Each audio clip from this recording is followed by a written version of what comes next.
大家好！今日咧就係4月30號啊，就係抽獎日嘅。咁啊，有2部機抽獎嘅。就一部機就 M6咧，就係抽5部嘅。就喺香港嘅地址，記住全部喺香港嘅地址。我最嬲尾嗰陣時咧，我哋亦都係抽5部，2部咧就係英國嘅地址，3部咧就係香港嘅地址。呢個係 Lucky Box。Lucky Box 咧就最後都會影片俾大家睇，佢有啲進步咧，就係當你打開之後咧，進入嗰個嘅主編嗰陣時咧，就只要用 WiFi 進入嗰個主編之後咧，click on 嗰個嘅按入嗰個市場入邊咧，佢自己就會下載嗰個市場，跟住咧就可以安裝裏邊所有嘅 app 噶啦。呢個係一個進步，後邊會同大家講。好啦，今日咧就係呢個時間咧就係3點35分，香港嘅時間咧大概10點半到。好啦，咁啊，我哋而家預備咧就用呢一個嘅軟件去尋找5部嘅 M6。好啦，我哋先至去翻 Jimmy 嗰個嘅 M6 高階版本嘅愛米盒子 M6 開箱嗰度，跟住咧我哋複製咗佢嗰個嘅，好啦，我哋複製嗰個嘅網址之後咧，你見得到咧就大概有598個係留言嘅，跟住咧我哋 click 入去之後咧，我哋貼上去呢度，跟住咧就係找尋交賽有幾多留言，大概500幾585嚟，而家有550留言嗰度咧，佢係需要我要抽獎愛米盒子 M6 嘅。好啦，總共係抽5部。好啦，你咪見到咧，我哋咧準備抽5部。好啦，咁冇其他嘢啦，係今日嘅OK 今日嘅咁自己會彈出嚟噶啦。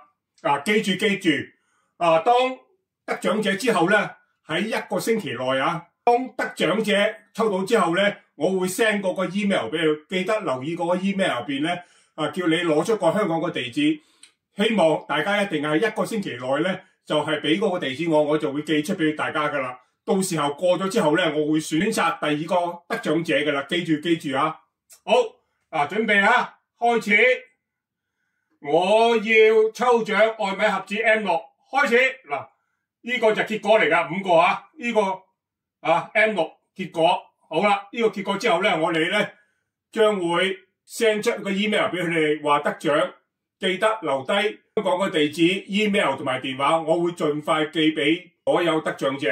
好，大家好 ，M6 咧就抽完噶啦。咁我哋 Lucky Box，Lucky Box 入邊咧嗱，你記住咧有2部係英國嘅，係 Jimmy 由呢一度咧就係寄出俾英國所有嘅得獎者。香港都有3部嘅，3部咧就係由一致電腦咧就寄出香港嘅地址嘅。好啦，咁Jimmy 咧亦都係而家開始抽獎。嗱，呢度咧就係3點41分喺英國嘅下晝嘅時間，香港就10點41分嘅。咁我哋去翻呢度之後咧，copy 佢嗰個嘅影片，呢個 Lucky Box 英國有2部，3部喺香港嘅。跟住咧抽獎嗰度咧，我哋咧就貼上去一度之後咧，就找尋佢有幾多人喺度啦。好啦，總共咧就有214個。好啦，咁我要抽獎 Lucky Box Pro 點解冇香港咧？唔緊要嘅，佢會自己會所有留言有我要抽獎 Lucky Box Pro 嗰陣時咧，佢會 show 出嚟嘅。我個比例咧就係2個英國，3個香港，即係3比2啦。3比2即係話咧，如果有5個入邊咧係2個我要抽獎 Lucky Box， 梗係英國啦。3個香港，有個香港嗰度，梗係3個啦。2比3。如果假設係1個係英國，4個香港咧，你重新咧就係重新抽過。呢個係我自己嘅新規咁樣咪變咗可以重新再抽過，直接去2比3為止，咁咧先係正確嘅抽獎人數同埋咧中獎人數。好，現在開始見到啦，214個。好啦，咁我要抽獎 Lucky Box Pro。好啦，總共有5個嘅。冇嘢啦，開始啦。時間係香港時間就係10點搭9。好，開始，1、2、3，睇下先啦。香港1個2個，我要抽獎3對2，唔得，重新嚟過，重置。好啦，咁再嚟過212。好抽獎，好，再睇過。香港4個香港，英國1個唔算，再嚟個重接。如此類推，直至去到3-2為止。開始，我要抽獎，4、1、1、2、3、4、5，冇一個係香港嘅，再嚟個重接。好，再嚟個，開始。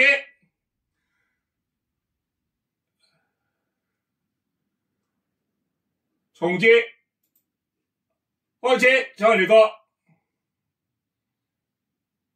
呢個得啦，1個香港，2個香港，3個香港，1個英國，2個英國，3個香港，呢個就合規格啦。好啦，呢個就係中獎，呢個係得獎者5個。好，我將會咧盡快咧 send 個 email 俾你哋，盡快你哋咧喺1個星期內咧俾你哋個地址、電話同埋 email， 我盡快會寄出俾你哋噶啦。多謝你哋嘅抽獎。大家好啊！當 Lucky Box 咧就買咗翻嚟之後咧就開箱啦咁有2種方法咧，你下載一個嘅應用市場，有咗應用市場之後咧，你就可以下載一啲 app 噶啦。好啦，最先咧我哋咧就要插好呢個 HDMI 啦，同埋一個來源線啦，個電視機就顯示出嚟噶啦，就會自動開啟噶啦。咧最好呢一樣嘢咧就最先咧就唔好插網線。如果假設你有網線，最好唔好插佢先，用 WiFi 先用 WiFi 下載咗個應用市場先。呢個就係自動化嘅方法 A， 自動化。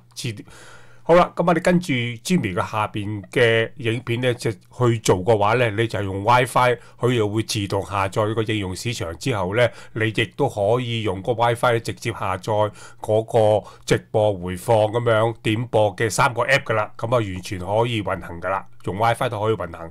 如果你用網線嘅話咧，你就可以咧等你下載咗嗰個應用市場，用 WiFi 應用市場之後咧，再連接一條 LAN 線咧，亦都係可以下載嗰個點播回放，亦都可以運行嘅，冇問題嘅。呢個又自動化，不過大多數啲人都用自動化會比較好啲啦。如果手動嘅話咧，亦都係得嘅。手動咧，你要用網頁入邊咧打入一個4個2 3個3 .cc 咁樣下載呢個風車應用市場好似 Jimmy 個 YouTube 咁樣下載完之後咧，亦都可以運行嘅。呢個亦都可以直接咧用條 LAN 線都得㗎，LAN 線都可以做得到嘅。